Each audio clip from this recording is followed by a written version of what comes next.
Hello friends, welcome to our YouTube channel blue revolution. आज हम बात करेंगे सर्दियों के मौसम में मत्स्य तालाब का प्रबंधन कैसे करें। आज के बदलते आधुनिक युग में कृषि की तरह मछली पालन भी एक तकनीकी प्रधान व्यवसाय बन चुका है। आज वैज्ञानिक तरीके से मछली पालन करने पर अधिक लाभ कमाया जा सकता है। आधुनिक मछली पालन एक अच्छे तालाब, उच्च कोटि के मत्स्य बीज व अच्छे वैज्ञानिक प्रबंधन पर टिका होता है। अतः मछली पालन में समुचित उत्पादन प्राप्त करने के लिए अच्छे तालाब का चुनाव, उसकी उचित तैयारी व वैज्ञानिक ढंग से तालाब का प्रबंधन बहुत आवश्यक होता है। यहाँ हम मछली पालन के इसी महत्वपूर्ण पहलू पर चर्चा करेंगे। आइए शुरू करते हैं।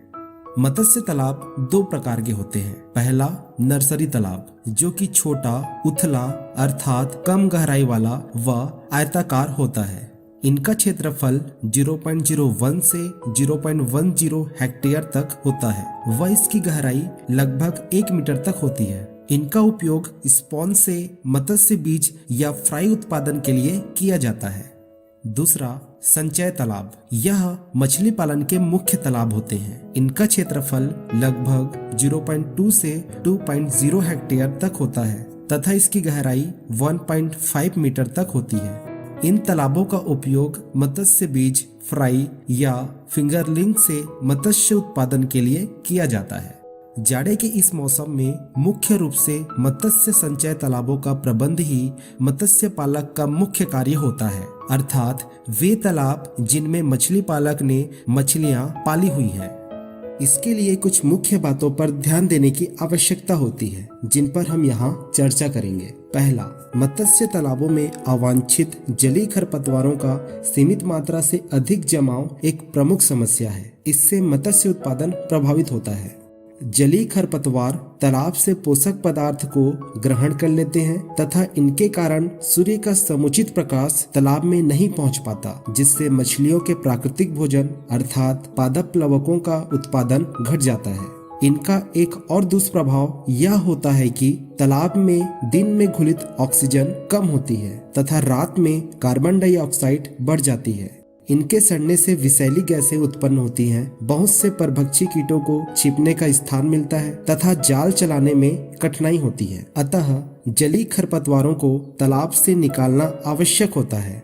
ज्यादातर जलीय पौधों को हाथों से निकालना अच्छा रहता है। जड़ वाले पौधों को उखाड़कर तथा सतह पर तैरने वाले पौधों को बारीक कपड़े या नायलॉन के जाल की सहायता से छानकर आसानी से निकाला जा सकता है। विभिन्न प्रकार के हुक व कांटेदार तार द्वारा भी जलीय पौधों को तालाब से निकाला जा सकता है।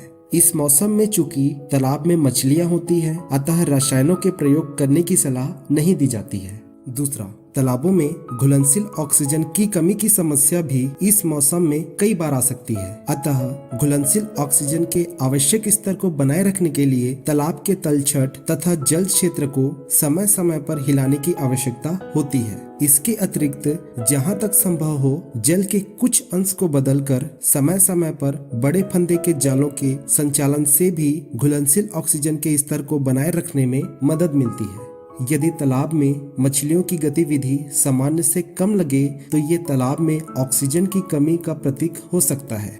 तीसरा, सर्दियों में वातावरण का तापमान बहुत कम हो जाता है। जैसा कि हम जानते हैं कि मुख्यतः हमारे तालाबों में पाली जाने वाली कार्प मछलियों की उचित वृद्धि के लिए 25 से 30 डिग्री सेंटीग्रेड तापमान उचित होता है और तालाब के जल का तापमान अत्यधिक कम होने पर मछलियों की वृद्धि पर बहुत प्रतिकूल प्रभाव पड़ता है। अतः तालाब में जल के तापमान का समुचित स्तर बनाए रखना आवश्यक होता है।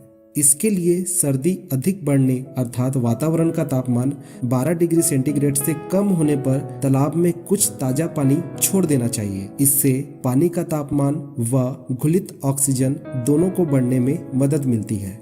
चौथा, सर्दियों में तापमान कम होने तथा सूर्य का प्रकाश भी कम मिलने के कारण मछलियों की दैनिक गतिविधियों जैसे श्वसन दर, पाचन क्षमता तथा वृद्धि आदि धीमी हो जाती है। अतः इस मौसम में मछलियों को दिए जाने वाले प्रतिपूरक आहार को बहुत ही कम कर देना चाहिए। यहाँ तक कि अगर तालाब की परिस्थितियों, मछलियों की गतिविधियों व वातावरण के तापमान को ध्यान में रखते हुए आवश्यक लगे तो कुछ दिनों के लिए प्रतिपूरक आहार देना बंद भी किया जा सकता है।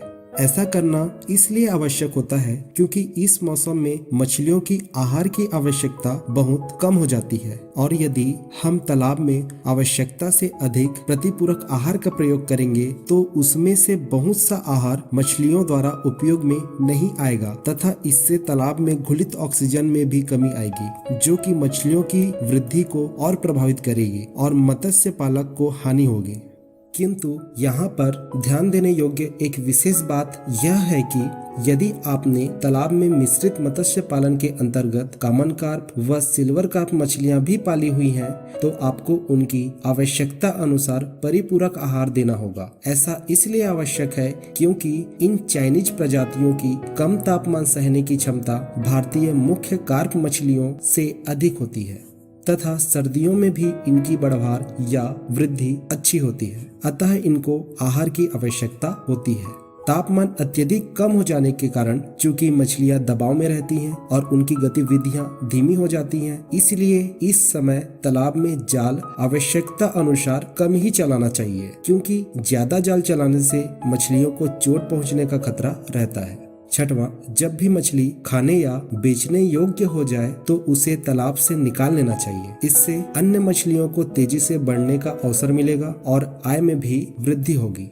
सातवां, तालाब में मछलियों का नियमित स्वास्थ्य परीक्षण करते रहना चाहिए। सर्दियों में विशेषकर एपिजोटिक अल्सरेटिव सिंड्रोम अर्थात EUS नामक बीमारी होने का खतरा होता है, अतः यदि तालाब में मछलियों की दैनिक गतिविधियों में कुछ असामान्य व्यवहार दिखाई दे या किसी बीमारी के लक्षण दिखाई दे तो तुरंत ही ऐसी मछलियों को मुख्य तालाब से अलग कर लेना चाहिए तथा इसकी सूचना निकट स्थित मत्स्य विभाग अधिकारी को देनी चाहिए। इससे बीमारी को तालाब की अन्य मछलियों में फैलने से रोका जा सकेगा तथा उचित उपचार व बचाव के तरीके अपनाए जा सकेंगे। इस प्रकार सर्दियों के इस मौसम में मत्स्य तालाब प्रबंधन में कुछ सावधानियां रखने से मछली पालक अधिक मछली उत्पादन प्राप्त कर सकते हैं। दोस्तों, कैसा लगा ये वीडियो? क्या ये वीडियो वाकई अच्छा लगा या लगता है कि ये वीडियो आपके साथ साथ आपके उन दोस्तों को जो फिश फार्मिंग कर रहे हैं या करना चाहते हैं, तो प्लीज़ इस वीडियो को अपने दोस्तों के साथ शेयर जरूर करें और मुझे कमेंट करके जरूर बताएं। मैं मिलता हूँ किसी दूसरे वीडियो में किसी न्यू टॉपिक के साथ। तब तक के लिए जय हिंद।